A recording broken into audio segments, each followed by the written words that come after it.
Hi, welcome back to my channel. My name is Jacqueline Lopez. Today I'm going to be sharing 3 really fun and easy Dollar Tree Christmas DIYs. I am really excited to share these because at the same time that this video is going up, a second video where I style them is going up as well. So make sure that you watch this video first and then head on over to watch my second video. Now, as always, I do want to remind you to subscribe to my channel if you haven't already. Hit the notification bell so that you are notified every time that I post a new video. Like, comment, and share, and let's just get into the DIYs. For our very first DIY, we are going to be using these Dollar Tree gnomes, some scissors, a comb or a wide tooth brush, or vice versa, and then I'm going to be using some elastic hair ties and some chunky yarn, also from Dollar Tree. I'm going to start by brushing the gnome's beard, and I was showing you that you want a hairbrush or comb that has wide tooth or spaces in between the teeth.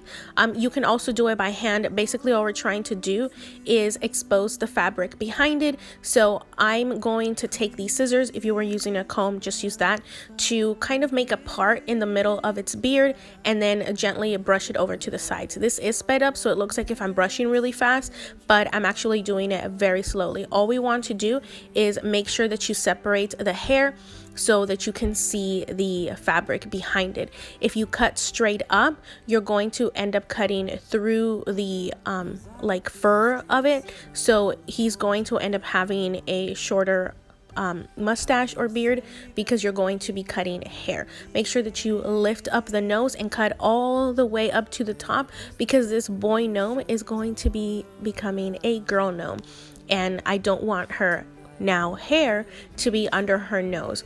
So what we're going to do is fold it in half so that you don't see any of the fabric. Make sure that you fold backwards so that it just seems like if it's all hair. I'm going to take some elastic ties. You can take some of the yarn if you don't have any of these, and just turn them into little ponytails.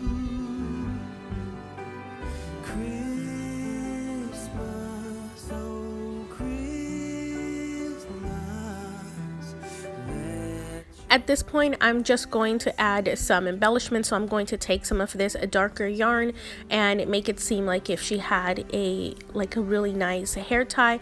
And that's basically all I'm going to do. I'm going to repeat the same on the other side by adding more of the hair ties first and then some of the yarn, tying it in the back and just trimming really close to it.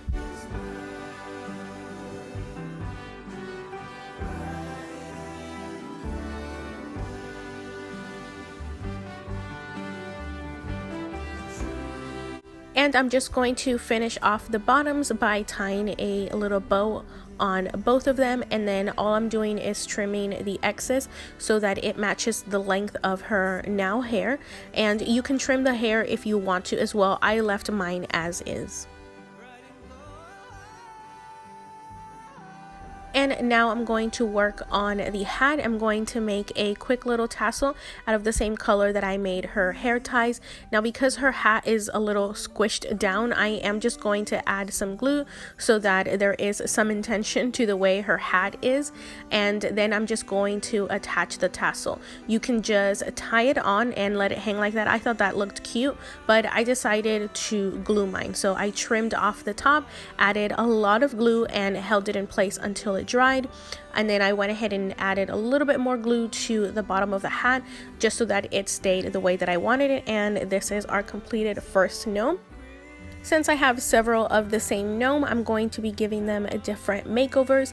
This one is going to be really easy. All I'm going to do is separate the top and the bottom so that I can give him a mustache and a beard. And then I'm just trimming the mustache so that it's a little bit shorter.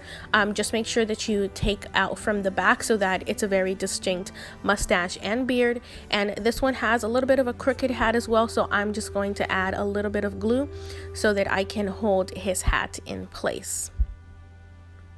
For this next one, all I'm going to do is repeat the same process as the first one, but this time cut it into fourths.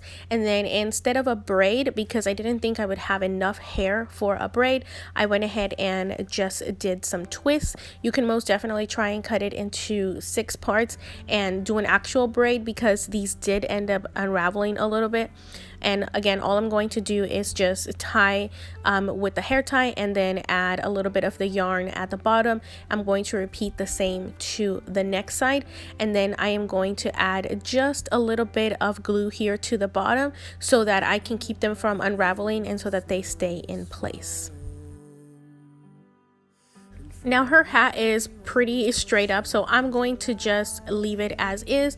For this next one, I think this one is my favorite. I went ahead and just cut it in half, and all I'm going to do is tuck a little bit behind it so that he has more like of a walrus mustache or beard. I don't know which of the two it is, but that's the look that I gave him, and I absolutely love him. I'm adding just a little bit of hot glue here in the back so that it doesn't come undone, and I think again he is my favorite. I did give them all a little bit of a different hat, so I made a pom-pom for this one, and this one is in the light gray. I did end up making a white pom-pom for our normal guy, so I did leave one as is.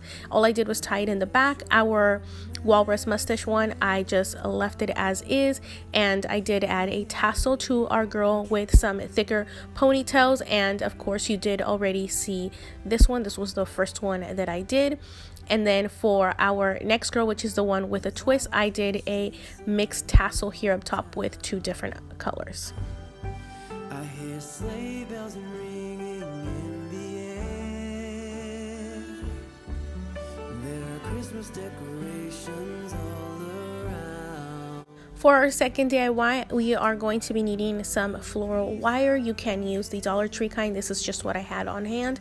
And two different sizes of pearls, some wire cutters, and preferably some needle nose pliers. Everybody usually has those in their tools. Use your wire cutters to cut some pieces in half if you are using the exact same materials I am. If you are using regular Dollar Tree floral wire, cut them to 9 inches, and then you're going to need some long ones that are 18 inches.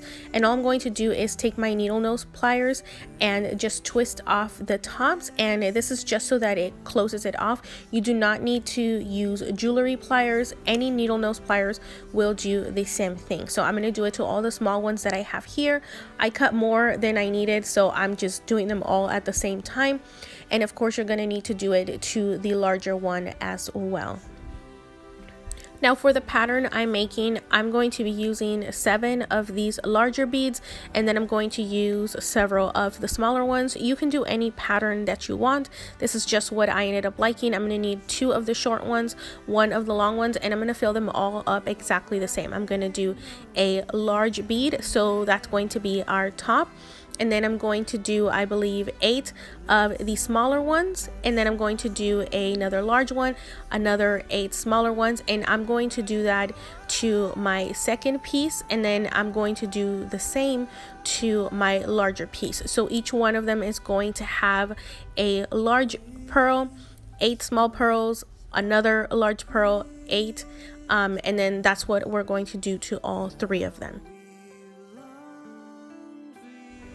Now I'm going to take another of the large beads, and I'm going to add it to our largest piece through to the bottom, and then I'm going to add my other 2 smaller ones through the same bead. So I'm going to be having 3 ends that are going inside this one larger one, and then all you have to do is pull through at the bottom so that they are all nice and stiff and the beads go all the way to the top. You don't want a lot of space in them. You want it to kind of be all 3 of them like a claw at the top. I think that's the best way I can explain it. And then I'm going to tie the larger one around the smaller ones so that this bead will not fall out, because if it does, it's going to all unravel and I don't want it to come apart. And then because this is still very long and it has a pointed end, all I'm going to do is create a loop here at the bottom just so that I don't have any pointy edges, and I'm going to twist that around it, and it will give it stability because it's going to be thicker. Now at this point you can wrap it in some floral tape. I couldn't find mine from Dollar Tree. I did end up making another one with just smaller beads and just a couple of the large ones, and I did wrap that in some white floral tape. The rest I went ahead and left as is because I did like the green wire, and it also kind of helps it so that I can wrap it on the branches because these are a little bit heavier. For our final DIY, all I'm going to need is some DIY ornament spheres, Mod Podge, some Epsom salt, and a paintbrush. And this DIY is pretty self-explanatory. It's easy to know exactly what I'm doing. This is a classic DIY, and I knew I needed this on my tree, especially when I saw these really large clear ornaments. So all I'm going to do is add some Mod Podge. You can cover the entire ornament in the Mod Podge, or you can do what I did, which is just add to half of it. Now, if you are adding to half of it, make sure that you don't do any straight lines unless that's the look that you're going for, but I wanted to look more like if it was snowed on. I went back and added some lines so that I could give it different heights, so that again it has that snowed dripped effect. And all I'm going to do is dip it into my container where I poured my Epsom salt. Highly suggest that you do this. It'll help control the mess, the waste, and it's just going to make sure that you get all of the Epsom salt where the glue is, because all I'm doing is dipping it in and out so that I am pressing the Epsom salt on to the glue rather than having it catch it. Shake off any excess. Make sure that you do a thick coat of Mod Podge.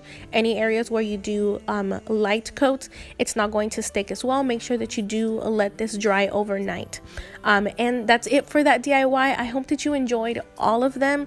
They're all going to be featured in the video that I'm posting right next to this one, so make sure that you go straight to watch my video on how I used all of these items. As always, thank you for taking time to watch my videos. Subscribe to my channel if you haven't already.